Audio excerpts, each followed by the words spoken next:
Hello. Bila saya nampak komen macam ni, sebenarnya saya rasa amat kesian dengan diorang ni. Walaupun saya tak pernah jumpa awak face to face, tapi ingat, apa-apa komen yang awak tinggalkan dekat media sosial ni sebenarnya mencerminkan diri awak yang sebenar. Seperti bab pepatah, the eyes do not see what the mind does not know. But in this case, the fingers do not type what the mind does not know. Untuk awak keluarkan kata-kata yang tak elok dekat video seseorang yang awak langsung tak pernah jumpa dan tak kenal, secara tak langsung awak dah expose diri awak yang sebenar. Nombor 1, awak tak berpelajaran. Sebab orang yang berpelajaran dan bertamadun takkan tiba-tiba cari pasal dengan orang lain tanpa sebab.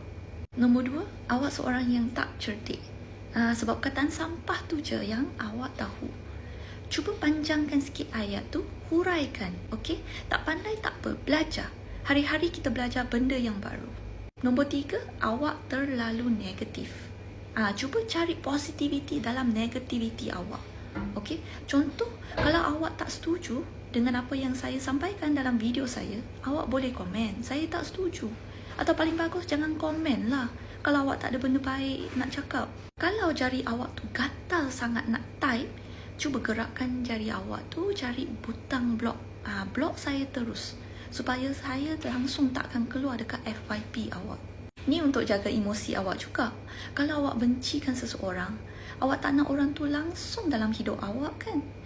So please erase me from your life. Buang saya. Saya kan sampah. Last but not least, jangan ponteng sekolah.